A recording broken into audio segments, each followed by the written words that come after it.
I never thought a single bad review online could lead to the most unexpected night of my life, but here we are.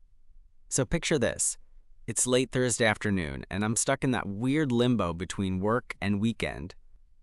I decided to stop by this new little coffee shop that had popped up a few blocks from my apartment. You know the kind, hipster vibe, overly complicated menu, prices that make you question your life choices, and a barista who looks like they moonlight as a poet or a DJ. The place was crowded, which usually means good coffee, but what I got was, well, disappointing. I ordered a flat white, which should be simple enough, right? But when the guy behind the counter handed it to me, it was lukewarm, bitter, and honestly tasted like they'd forgotten the espresso altogether. I gave it a few sips, hoping it was my mood messing with my taste buds. Nope. So I did what any self-respecting customer with a mildly bad day does. I left a review. Not some ranting over-the-top tirade, just honest, straightforward feedback. Something like, nice spot, cool vibe, but the coffee was a letdown, hoping they get their game together. And that's when things got weird. An hour later, I'm scrolling through my phone, minding my own business, when I get a message from the coffee shop's Instagram account. Usually you expect a generic, sorry to hear that, please come back and give us another try. But this was different. The message said, hey, I'm really sorry about your coffee today. If you're free tonight, maybe swing by. I'd love to make it up to you in person. Signed simply, Eli. I stared at the screen, half convinced it was some sort of joke or marketing campaign.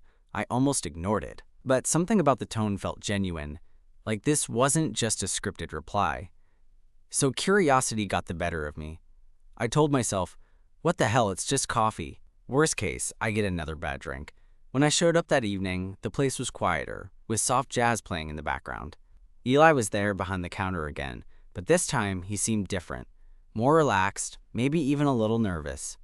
We started talking, and it turned out he wasn't just some barista with a bad coffee day. He was passionate, hilarious, and had this way of making you feel like the only person in the room. The conversation flowed easily, and suddenly, the disappointment from earlier felt miles away. I left that night not just with a decent cup of coffee, but with a feeling I wasn't expecting.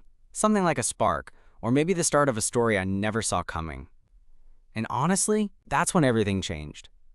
I remember watching Eli wipe down the counter with a rag that looked like it had seen better days, but he handled it like he was polishing something precious. I was sitting on one of those high stools, the quiet of the evening making the space feel a little more personal. It was weird, but in a good way, like the usual noise and rush of the day had faded into the background, and it was just the two of us. So what's your secret? I asked, sipping the flat white he'd just made me. This one was good. Smooth, rich, and just warm enough. How do you bounce back from a customer like me who basically said, your coffee please, miss? Eli laughed, a little embarrassed but genuine. Honestly, I freak out for like 5 minutes, then I just try to figure out what went wrong.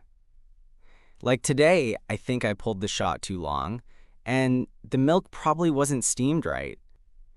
I'm still learning, but I care. I want people to like what I make. There was a softness to him that surprised me. Not just the usual barista charm you get when someone's trying to upsell you a fancy pastry, but something real. Maybe it was the way he looked at me when he spoke, like he was hoping I believed him. Sounds like you're pretty passionate about this, I said. Yeah, I guess I am. It's not just coffee for me, it's, I don't know, a way to connect, I guess. He shrugged, smiling a little awkwardly. Plus, it's the only thing I'm good at right now. I nodded, feeling a sudden urge to be honest. I get that. I'm not exactly killing it with my own stuff either. I'm a graphic designer, but lately, everything feels kind of stuck. Deadlines, monotonous projects, and zero inspiration. Eli tilted his head as if considering my words. Sounds rough. Maybe you just need to find your flat white moment. I chuckled, shaking my head. Maybe. We talked for a while longer, about everything and nothing. Music, movies, the weirdness of living in a city that never seems to sleep. I learned he'd moved here from a small town, chasing a dream that still felt just out of reach. There was something incredibly human about that. Two guys at different points in their lives, both trying to figure stuff out. At some point, the other customers left, and the shop grew even quieter. Outside, the city lights flickered through the large windows, casting long shadows across the tables. Eli leaned on the counter, and I noticed how his eyes caught the light, dark brown but with flecks of gold when he smiled. "You know," he said softly, "I'm really glad you came back tonight. I wasn't sure you would." Neither was I, but I wasn't about to say that out loud. Instead, I just smiled and said, "Me too." Before I knew it, we were swapping numbers, the kind of easy exchange that felt like the start of something worth exploring. When I left, the night air was crisp, and I felt lighter than I had all week. The next day, I found myself looking forward to the evening, to seeing Eli again. Not just because of the coffee, but because of the way he made me feel, seen, understood, and maybe, just maybe, a little hopeful. We started meeting up more often. Sometimes at the coffee shop after his shift, other times grabbing late-night tacos or wandering through a nearby park. Each time, the awkwardness faded, replaced by something effortless. I learned he had a wicked sense of humor and an encyclopedic knowledge of obscure indie bands. He listened when I talked about my design work and even offered to help me brainstorm ideas. One night, we ended up at his tiny apartment, the walls covered in posters, and a few plants struggling to survive on the windowsill. He made a fresh pot of coffee, and we sat on the couch, sharing stories about our messed up pasts and dreams that felt too big to chase. At some point, our conversation dwindled, and we just looked at each other, the silence thick but comfortable. I could feel my heart thumping. Was this what nerves felt like? Eli's hand brushed mine, tentative but deliberate. "Is this okay?" he asked, voice barely above a whisper. I nodded, swallowing the lump in my throat. "Yeah, it's more than okay." That moment, simple and real, felt like the first page of a new chapter. A chapter I never thought would start with a bad cup of coffee and a not-so-great review. But somehow, it did, and I was ready to see where it went from there. That night, when Eli's hand found mine, it was like something I'd been waiting for without knowing it. His fingers were warm and gentle, and for a moment, the world outside his cramped apartment faded to a dull hum. We stayed like that on the couch, just holding hands, not rushing anything, just letting the quiet stretch between us. He broke the silence first, his voice low and a little nervous. "I'm not great at this, at starting things. But I want to try, with you." I smiled, feeling my chest tighten in a way that was both thrilling and terrifying. "Me too. I don't know where this is going, but I want to see." Eli squeezed my hand, and just like that, the awkwardness we'd both carried around seemed to lift a bit. We spent the rest of the evening talking, not just about music or work, but about what scared us, what we wanted, the stuff you don't usually say to someone who just made your coffee better. After that night, things moved slowly but naturally. We didn't jump into anything too fast. No declarations of love on the third date or dramatic midnight confessions. Just dinners, movie nights, and the occasional walk through the neighborhood, sharing bits of our lives as if we were filling in a puzzle neither of us knew we were working on. Eli had this way of noticing the little things about me. Like how I always ordered my coffee with an extra shot of espresso, or how I liked to listen to podcasts in the morning while I got ready. It was the kind of attention that felt rare and precious, especially coming from someone who had his own mess to deal with. One evening, a few weeks in, we were sitting in his apartment again. The city was humming outside, and the glow of his laptop screen was the only light in the room. I was showing him some of my design work, nothing fancy, just sketches and layouts I'd been tinkering with for a client. "I think you should put some of these in a portfolio," Eli said, tilting his head as he looked at the screen. "You're good, like really good," I shrugged, feeling a little self-conscious. "I don't know, it all feels kind of safe. Like I'm just going through the motions." He leaned closer, eyes serious. "Maybe you just haven't found the right reason to go all in yet." His words stuck with me. I didn't tell him then, but part of me feared that maybe I was too stuck in my routines, too comfortable with the way things were, even if it meant feeling uninspired. But Eli, he was like a spark that made me want to break out of that. A couple of days later, Eli invited me to a local music venue where a friend of his was playing. We squeezed into the tiny, packed room, the air thick with sweat and excitement. Watching him light up as the band played, I realized how much I wanted to be part of his world, not just as an observer, but as someone who mattered. After the show, we walked home under a sky dotted with stars, the city's noise softened by the night. I reached out and took his hand again, feeling more certain than ever that this was something worth holding on to. But of course, nothing good ever goes completely without a hitch. One evening, maybe 3 weeks after that, Eli seemed distant, like his mind was somewhere else entirely. We were supposed to meet for dinner, but when I called, he didn't pick up. When I finally got him on the phone hours later, his voice was tight, almost strained. "Sorry, man, just stuff going on." I didn't press. I wanted to, but I also knew sometimes people needed space. Still, it gnawed at me. The next day, I stopped by the coffee shop after work, hoping to catch him. The place was busy, and Eli looked exhausted. His usual spark dimmed. "I'm sorry I've been MIA, he said when he saw me. "Things at home are complicated. My family, they don't really get who I am." That hit me hard. I'd known he was still figuring things out, but hearing it from him was different, more real. We talked for hours after his shift, him opening up about the pressure, the fear of being rejected, and the loneliness that came with living a life that felt half hidden. I didn't have any magic answers, but I told him what I honestly felt. That he wasn't alone anymore, that I was here, and that maybe together we could figure out how to face all that noise. Over the next few days, things between us grew stronger, even in the face of challenges. I saw a side of Eli that was raw and vulnerable, and it made me want to be better, not just for him, but for me too. One night, as we sat on his rooftop watching the city lights flicker below, Eli took my hand again, this time with more confidence. "I'm scared," he admitted, "but I want to try, with you." And just like that, I knew I wasn't going anywhere either. Whatever came next, we'd face it together. Who knew a bad cup of coffee and a simple review would lead me here? Not me. But I'm damn glad it did. That rooftop night felt like a turning point, like the universe had cut through all the noise and made it clear. This wasn't just a fling or some casual coffee shop connection. It was real. We sat side by side, the city lights stretching out beneath us, and Eli's hand in mine felt like an anchor to something solid. I could see the vulnerability still there in his eyes, but also this fierce determination. He wasn't just scared.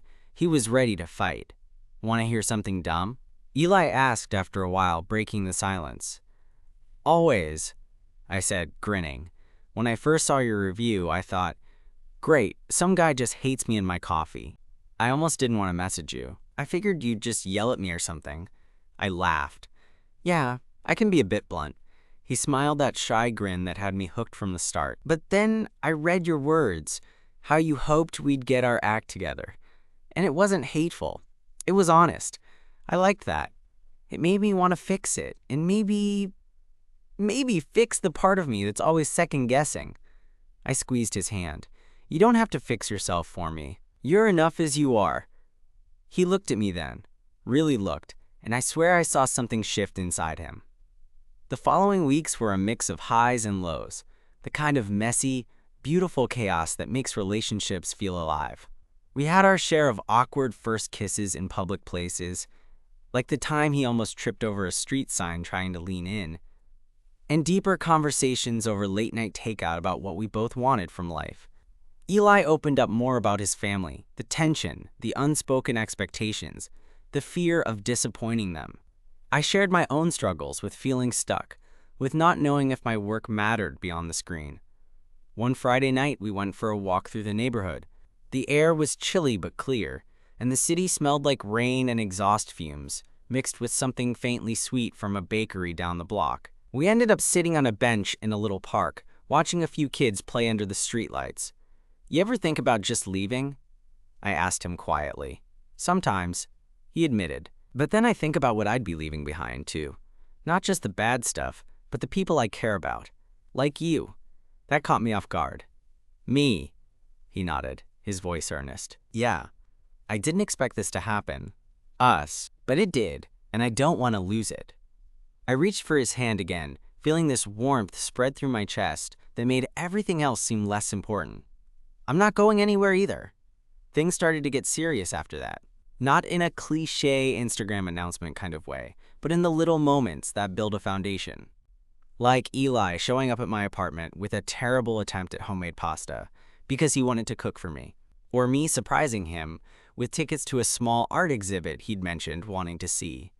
One Sunday, we decided to spend the day just wandering the city, with no plans except to enjoy whatever came our way. We ended up in a tiny record store, flipping through vinyl and laughing over the weird album covers.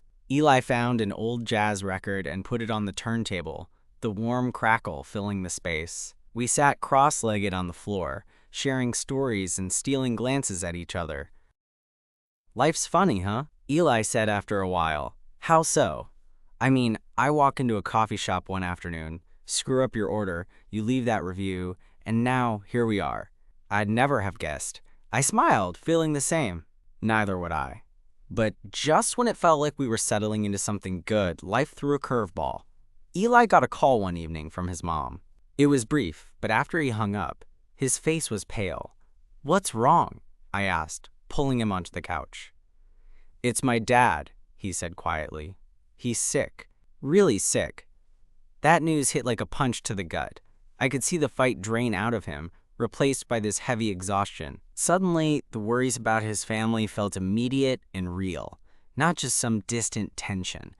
"I'm here," I told him, meaning every word. "Whatever you need." He nodded, grateful but overwhelmed. Over the next few days, Eli disappeared into a world of doctor's appointments, phone calls, and family drama. I did my best to be there, cooking meals, sending texts, reminding him to breathe when things got too much. It wasn't easy. We had arguments, rare but intense, fueled by stress and fear. There were moments when Eli shut me out, and I had no idea how to reach him. But through it all, the connection we'd built kept pulling us back together. One night, after a particularly rough day, Eli broke down in my arms. I held him tight, letting him cry, knowing that sometimes love means just being there when words aren't enough. That moment made everything clearer. Life wasn't going to be simple or perfect, but it was ours to navigate together. Weeks turned into months. Eli's dad's health fluctuated, but the support from us and their family kept him going. Eli leaned on me more than I ever expected, and I found strength I didn't know I had. Through the chaos, we carved out our own little world.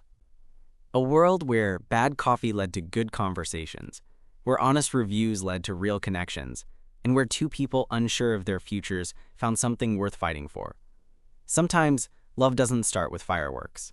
Sometimes, it starts with a flat white that's a little too bitter, a message that's unexpectedly kind, and a willingness to show up, even when it's hard. And honestly, I wouldn't have it any other way. After those tough months with Eli's dad's health hanging in the balance, I finally started to feel like we'd crossed some kind of threshold, not just as a couple, but as people who'd been tested and still wanted to be together. It wasn't easy, and it still isn't, but we learned how to lean on each other without losing ourselves. One rainy Saturday, a few weeks after the worst of the hospital visits, Eli and I found ourselves back at the coffee shop. It felt like coming full circle, you know? The place where it all started, the bad coffee, the awkward apology, the late night talks. The shop was almost empty, save for a couple of regulars huddled over their laptops. Eli was behind the counter, his hands busy steaming milk, and when he saw me walk in, his face lit up like a sunrise.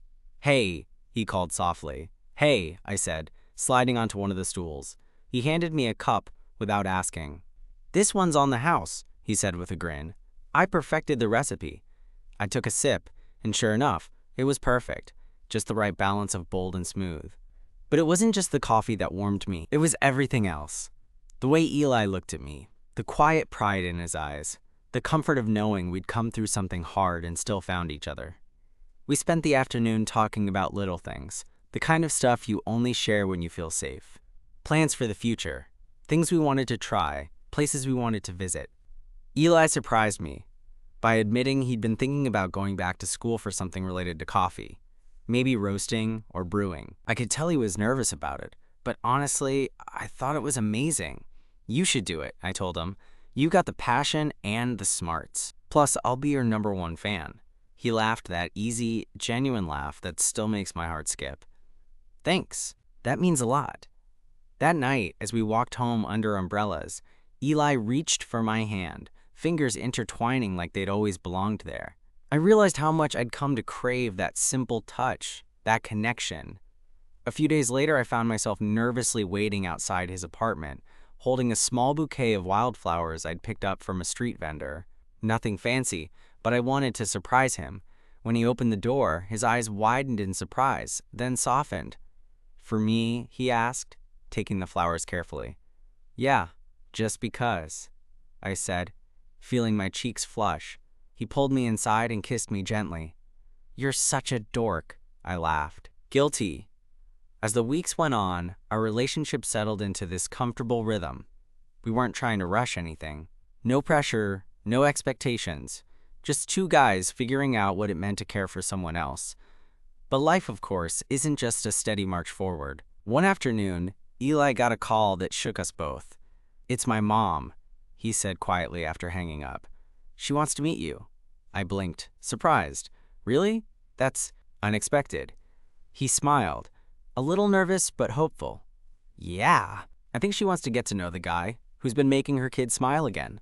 The idea of meeting his family terrified me, not because I doubted Eli or us, but because I knew how complicated his family dynamics were. The fear of not being accepted, of being judged, was real. Still, I tried to keep my cool. We planned a dinner at a small Italian place his mom picked. When we arrived, I was greeted by a woman whose warmth surprised me. She wasn't what I expected. Not cold or distant, but genuine and kind. Over the course of the meal, we talked about everything from favorite movies to family traditions. Eli's mom asked about my job, my hobbies, and even teased Eli about his terrible cooking skills, which made him laugh and relax. By the end of the night, I felt like I'd taken a big step into Eli's world, not as an outsider, but as someone he trusted enough to share it with. After dinner, as we walked back to his apartment, Eli squeezed my hand. "Thanks for coming tonight. It means a lot." "It means a lot to me too," I said. "I want to be part of your life. All of it." He looked at me then, eyes shining. "Me too. Things weren't perfect. We still had our disagreements, small ones, like whether to binge watch a show or go out, or bigger ones, like how to handle stress and uncertainty. But those moments only made us stronger, forcing us to communicate and understand each other better. One particularly rainy evening, we found ourselves stuck inside Eli's apartment during a power outage. With nothing but candles for light, we got creative, talking, playing card games, and even attempting to cook dinner on the stovetop without electricity.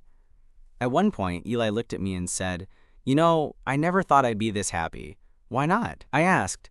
"Because I was scared. Scared of being myself, scared of being hurt, scared of being alone." I reached out and brushed a stray lock of hair from his forehead. "You're not alone anymore." That night, wrapped in blankets and candlelight, I realized how much we'd both grown. From a bad cup of coffee and a simple review to this. Two people building something real in a messy world. Months passed, and our lives continued to intertwine. Eli started classes related to coffee roasting, and I finally kicked off a side project I had been dreaming about for years. We celebrated small victories and supported each other through setbacks. One evening, as we sat on his rooftop again, watching the city glow beneath us, Eli turned to me with that familiar nervous smile. "I have something to ask you," he said. My heart skipped. "Yeah?" He took a deep breath. "Will you be my boyfriend? Like officially?" I laughed, feeling a rush of happiness. "I thought we already were." He shrugged, grinning. "Just making sure." "Then yes, absolutely." We kissed under the stars, the city alive around us, and I thought about how life's weird twists, like leaving a bad review, could lead to something so unexpectedly beautiful. Sometimes it takes a little mess to find your perfect blend. After Eli asked me to be his boyfriend, officially, it felt like a new chapter had opened up, one filled with promise, and a little bit of that nervous excitement you get when everything suddenly feels real. We'd been close for months, but that moment on the rooftop made it clear that this was more than just casual. We were in it, together. The days after that felt different. We still went about our routines, but there was a new energy between us. I caught myself smiling at random texts from him during the day or picturing his laugh when I had a rough meeting at work. It was like the city itself felt a little brighter. One Saturday morning, Eli surprised me by showing up at my place early, holding 2 tickets and grinning like a kid. "Guess what? Jazz festival downtown this weekend. Thought we could check it out." I laughed, shaking my head. "You're really good at planning things, aren't you?" He shrugged. "I aim to impress." That day at the festival was one of those perfect slices of life. Sunny, vibrant, the air full of music, and the smell of street food. We wandered from stage to stage, sharing bites of ridiculously spicy tacos and laughing when Eli accidentally spilled some salsa down his shirt. At one point, as the saxophone player poured his soul into a solo, Eli leaned into me and whispered, "This is why I love this city." I nodded, feeling the warmth of his hand against mine. "Me too." Later, as the sun dipped and strings of lights twinkled overhead, Eli pulled me aside. "I've been thinking," he said, his voice a little quieter, "about us, about what we want." I looked at him, curious. "I want to be honest with you. I can get scared sometimes. About the future. About being rejected by my family. About not being enough. But with you, I feel like I can take those chances." My heart tightened. "I feel the same." He smiled, that vulnerable smile that made me want to protect him from everything. "So no matter what happens, I want us to face it together." I squeezed his shoulder. "Deal." But life, as always, had its own plans. A couple of weeks later, Eli got an unexpected offer to move to another city, a chance to work with a well-known coffee roaster and learn more about the craft. It was the kind of opportunity he'd dreamed about but never really expected. When he told me, I saw the mix of excitement and fear in his eyes. "It's a big step," he said, "and it means leaving a lot behind." I nodded, trying to keep my own feelings in check. "Yeah, but maybe it's also a chance for something new." We spent days talking about what this meant for us, the possibility of a long-distance relationship, the challenges, the hopes. It wasn't easy. I'd be lying if I said I wasn't scared of losing him. One evening, as we sat on the couch, the city lights glowing outside the window, Eli reached for my hand. "I want to try, to make this work, if you do." I looked into his eyes and saw the hope there. "I do. I want to be with you, no matter where you are." So he took the job. The months that followed were hard in ways I hadn't anticipated. Texts and calls filled the gaps, but nothing replaced the simple comfort of being in the same room. I missed his laugh, his touch, the way he'd mess up my kitchen with his experiments in coffee, and I knew he missed me too. But we held on. We planned visits, sent each other care packages, and shared our days like lifelines. During one of his visits back, Eli surprised me by dragging me to a tiny coffee shop he'd discovered on his travels. "You have to try this," he said, eyes shining. I took a sip of the coffee he ordered for me. Bold, rich, with a hint of something I couldn't quite place. "Wow, this is amazing," he grinned. "Just like you." That moment, standing there with the city buzzing around us, I realized something. Love isn't about easy or perfect. It's about choosing each other, again and again, even when it's hard. Fast forward to a chilly autumn evening. I was waiting outside a little art gallery for Eli to arrive. We'd decided to meet halfway, a neutral ground between our two cities. When he showed up, looking a little tired but happy, I ran into his arms without hesitation. Inside, surrounded by paintings and sculptures, we talked about the future, about closing the distance, making a home together, and all the small steps it would take. He pulled me close, whispering, "Thank you for sticking with me." I smiled, feeling every word. "Thank you for being worth it." As we walked out into the night, the city lights shimmering around us, I knew we'd come a long way from that first flat white. From a bad review to a coffee shop message, to nights on the rooftop and long-distance texts. Our story wasn't perfect, but it was ours. Messy, real and full of hope. And honestly, I wouldn't trade it for anything. That night in the gallery marked the start of something new. Not just the plans we made or the promises whispered between us, but a quiet, steady sense of belonging. The kind that's less about fireworks and more about knowing you've found someone who sees you, flaws and all, and chooses to stay. After months of long distance, late night phone calls, and stolen weekends, Eli and I finally decided it was time to close the gap. I found a small apartment near his new job, a place with a tiny balcony where we could watch the city wake up and share morning coffees that actually tasted good. Moving wasn't easy. I had my own fears about change and leaving behind the familiar, but Eli's quiet strength made it feel like a step forward, not just a leap. Our days settled into a rhythm that felt both comforting and exciting.